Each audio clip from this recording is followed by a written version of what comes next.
Hello friends, welcome to சமையல் சம்பவம். இன்றைக்கி நம்ம சேனலில் ஒரு சூப்பரான ரெசிபி தான் பார்க்க போகிறோம். ரோட்டு கடைகளெல்லாம் கிடைக்கக்கூடிய சால்னா ரெசிபி தான் அது.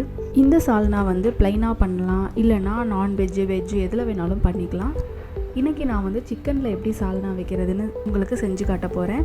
இந்த சிக்கன் சால்னா பரோட்டாக்கு மட்டும் இல்லாமல் சப்பாத்தி, பூரி, இட்லி, தோசை எல்லாத்துக்கூடையும் அட்டகாசமான சைடிஷாக இருக்கும். அது மட்டும் இல்லாமல் ரோட்டு கடைகளில் கிடைக்கக்கூடிய அதே டேஸ்ட்டில் வரணும்னா ஒரு சில டிப்ஸை ஃபாலோ பண்ணாலே போதும், ஈஸியாக செஞ்சிடலாம். அது என்ன டிப்ஸுன்றதை இந்த வீடியோக்குள்ளேயே நான் சொல்லியிருக்கிறேன்.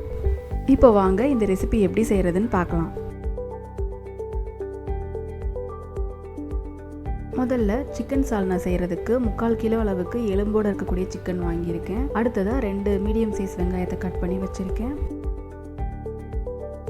வாசனைக்காக 3 கிராம்பு, 4 ஏலக்காய், 1 அன்னாசிப்பூ, 1/2 டேபிள் ஸ்பூன் அளவுக்கு சோம்பு, 2 பிரியாணி இலை, 2 இன்ச் பட்டை, இது எல்லாமே எடுத்து வச்சுருக்கேன். அடுத்ததாக ஒரு கைப்பிடி அளவு புதினா தலை, ஒரு கைப்பிடி அளவு மல்லித்தலை, கொஞ்சமாக கருவேப்பிலை. புதினா தலை கண்டிப்பாக சேர்க்கணும். ஒரு மீடியம் சைஸ் தக்காளி, 1/2 மூடி தேங்காயை அந்த மாதிரி கட் பண்ணி வச்சுருக்கிறேன். ஒரு பச்சை மிளகா போட்டுக்கிறேன். எங்கள் வீட்டு பச்சை மிளகா ரொம்ப காரமாக இருக்கும். ஒரு 15 போல் முந்திரி பருப்பு எடுத்திருக்கேன். அடுத்ததாக 1/2 டேபிள் ஸ்பூன் மல்லித்தூள், 1 டேபிள் ஸ்பூன் ஜீரகத்தூள், 3/4 டேபிள் ஸ்பூன் மிளகாய்த்தூள், 1 டேபிள் ஸ்பூன் சிக்கன் மசாலா, இது கண்டிப்பாக சேர்க்கணும். 1/4 டேபிள் ஸ்பூன் மஞ்சள் தூள், சால்னா செய்ய தேவையான உப்பு. ஃபஸ்ட்டு இந்த தேங்காய், அப்புறம் மிளகாய், அது கூட முந்திரி பருப்பு எல்லாத்தையும் சேர்த்து மிக்சியில் நல்லா பேஸ்ட் மாதிரி அரைச்சி எடுத்துக்க போகிறோம். இப்போ நான் அரைச்சி எடுத்துகிட்டு வந்துட்டேன். அடுத்ததாக நம்ம சால்னா செய்ய ஆரம்பிச்சிடலாம். அதுக்கு ஸ்டவ் ஆன் பண்ணிவிட்டு ஒரு குக்கர் வச்சுக்கிறேன். இதில் 2 டேபிள் ஸ்பூன் அளவுக்கு எண்ணெய் ஊற்றிக்கிறேன். இதில் நம்ம வாசனைக்காக எடுத்து வச்சுருக்கிற பொருட்கள் எல்லாத்தையும் சேர்த்துடலாம். அன்னாசிப்பூ, ஏலக்காய், கிராம்பு, 2 பிரியாணி இலை, பட்டை, அப்புறமா சோம்பு, இது எல்லாத்தையும் சேர்த்து லைட்டாக ஃப்ரை பண்ணிக்கலாம்.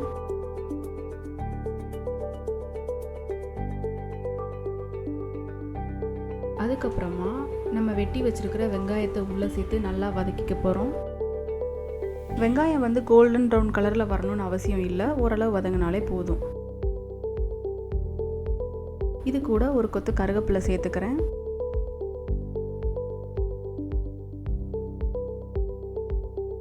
அடுத்ததாக வெட்டி வச்சிருக்கிற தக்காளியும் உள்ளே சேர்த்து நல்லா வதக்கிக்க போகிறேன்.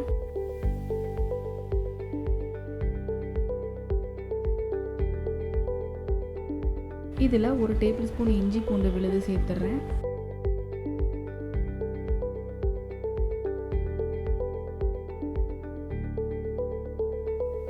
அடுத்து நம்ம எடுத்து வச்சிருக்கிற மல்லித்தலை, புதினா தலையும் உள்ளே சேர்த்துக்கலாம். இந்த சால்னாக்கு புதினா தலை கண்டிப்பாக சேர்க்கணும், அப்போ தான் உங்களுக்கு ரோட்டு கடைகளில் கிடைக்கிற அதே டேஸ்ட்டு கிடைக்கும்.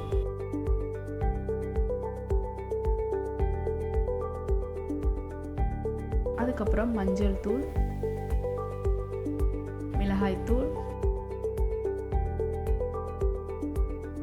மல்லித்தூள், ஜீரகத்தூள், சிக்கன் மசாலா, இது எல்லாத்தையும் ஒன்றா சேர்த்து மிக்ஸ் பண்ணிக்க போகிறோம். இந்த சால்னாக்கு கண்டிப்பாக சிக்கன் மசாலா அல்லது மட்டன் மசாலா சேர்த்துக்கோங்க. அடுத்து தேங்காய் அரைச்சி வச்சுருக்கோம்ல, அதையும் உள்ளே சேர்த்துக்கலாம்.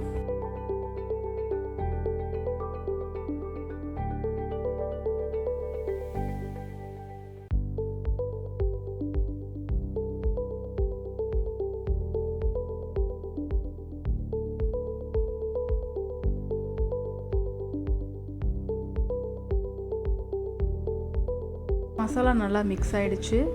இதில் நம்ம க்ளீன் பண்ணி வச்சுருக்கோம்ல சிக்கன், அதை உள்ளே சேர்த்துக்கலாம்.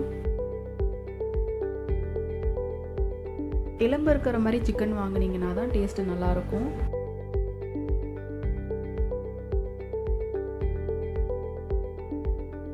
இப்போது இந்த சால்னா ரொம்ப திக்காக இருக்குது. இதுக்காக நான் கொஞ்சமாக தண்ணி ஊற்றிக்க போகிறேன்.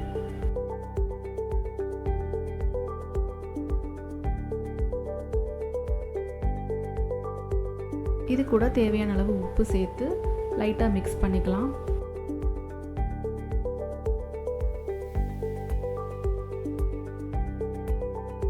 இப்போது இது நல்லா கொதிச்சிருக்கு. ஒரு 5 நிமிஷம் போல் கொதிச்சிருக்கு. குக்கரை மூடி ஒரு 2-3 விசில் வச்சுக்க போகிறேன்.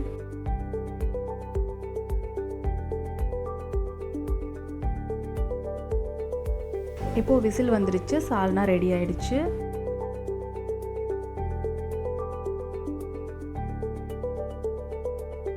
இதை நம்ம எது கூட வேணாலும் வச்சு சர்வ் பண்ணிக்கலாம். இன்றைக்கி எங்கள் வீட்டில் பரோட்டா செஞ்சுருக்கேன்.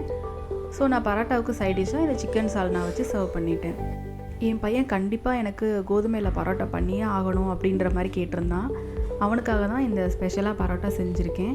இந்த பரோட்டா சாப்பிட்ட பிறகு அவனுக்கு ரொம்ப ரொம்ப ஹாப்பியாக ஃபீல் பண்ணியிருக்கான். இந்த சால்னா அவ்வளோ டேஸ்ட்டாக இருக்குமான்னு என்கிட்ட சொல்லிகிட்டே இருந்தான். ஸோ நீங்களும் இந்த ரெசிபியை கண்டிப்பாக ட்ரை பண்ணி பாருங்கள். இந்த ரெசிபி ட்ரை பண்ணிவிட்டு எப்படி இருக்குன்றதை எங்களுக்கு சொல்லுங்கள். மறக்காமல் நம்ம யூடியூப் சேனலை சப்ஸ்கிரைப் பண்ணிக்கோங்க. கூடவே இருக்க பெல் ஐக்கானையும் கிளிக் பண்ணிக்கோங்க.